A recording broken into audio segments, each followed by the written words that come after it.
আসসালামু আলাইকুম ভাই বোনেরা, কেমন আছেন আপনারা সবাই? আমরা খুব ভালো আছি আলহামদুলিল্লাহ। আর আজকে আপনাদের সাথে শেয়ার করতে যাচ্ছে পাবদা মাছ রান্না করাটা।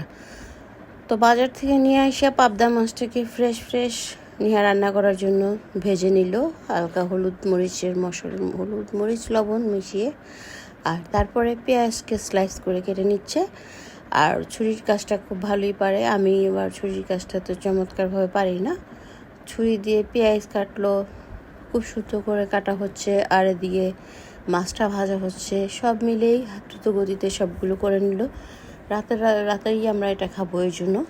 তো আর পাবদা মাছটা এত বেশি ফ্রেশ ছিল, বললাম না বাংলাদেশি দোকানের যে পাবদা মাছগুলো আমরা আনি, সেই মাছগুলো খুব ফ্রেশ থাকে এবং ভাইরা খুব ভালোভাবে আমাদেরকে দেয়। তো এখানে নিয়ে পেঁয়াজ আর কাঁচামরিচ সুন্দর করে কাঁচি দিয়ে কেটে নিচ্ছে, কাটলারি কাঁচি দিয়ে কেটে এবার টমেটোগুলো কেটে নিচ্ছে। তো আপনারা যারা যেখান থেকে দেখছেন, প্লিজ হ্যাপি উইথ নিহা চ্যানেলটাকে সাবস্ক্রাইব করে দিয়ে পাশে থাকার বেলটাতে ক্লিক করে দিয়ে অবশ্যই আপনাদের মূল্যবান কমেন্ট জানাবেন। আর আপনাদেরকে সাথে শেয়ার করছি আমরা পাবদা মাছের ভুনা বা ঝোল বোধহয় করবে না। পাবদা মাছটা একটু ঝোল, মানে টাইট ভুনা না, একটু ঝোল ভুনা আর কি, এরকম একটা করবে বলেই আমার বললো। তারপরে এদিকে মাছগুলোকে সুন্দর করে ফ্রাই করে নিয়ে এবার মশলাগুলোকে আলাদা বাটিতে নিয়ে নিল। আদা বাটা, রসুন বাটা, এখানে একটু পেঁয়াজ বাটাও আছে, হলুদের গুঁড়ো। তো এগুলো সবগুলো মশলা একসাথে করে নিচ্ছি। হলুদ, মরিচ, ধনিয়া, জিরা, এখানে মাছ মশলাটা দিবে, গৃহিণীদের রাস্তা মাছ মশলা, এগুলোকে দিয়ে লবণ দিল।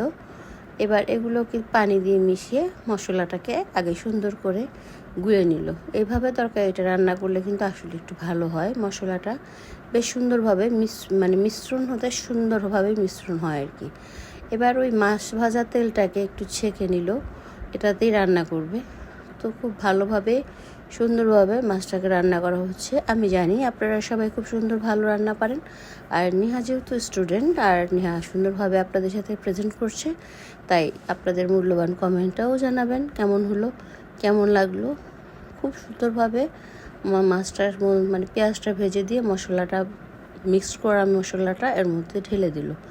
এবার কিন্তু মশলাটা ভালোভাবে কষিয়ে নিয়ে আমাদের ফিল্টারের হট ওয়াটারটা চালু করেই সে গরম পানিটা নিয়ে নিল। এখানে দেখছেন ফিল্টারের পানিটা চরমভাবেই গরম হয়ে গেছে, এটা গরম পানির ব্যাপারটা। তো এখানে এবার টমেটো কুচিটা দিয়ে দিল। এভাবে পুরাটা মশলার সাথে টমেটোটা ভুনে নিয়ে গরম পানিটা দিল। আর গরম পানি দিয়ে তরকারি রান্না করলে তরকারি সবসময় খুব ভালো হয়। এটা খুবই একটা শিক্ষার ব্যাপার, আসলে শিক্ষণীয় একটা ব্যাপার। রান্নার ক্ষেত্রে যদি গরম পানি ইউজ করা হয়, রান্নাটা খুব সুস্বাদু হয়। তো দেখতে দেখতে নিহার মাছ ভুনাটা প্রায় হয়েই যাচ্ছে। আপনাদের কাছে কার কেমন লাগছে অবশ্যই জানাবেন।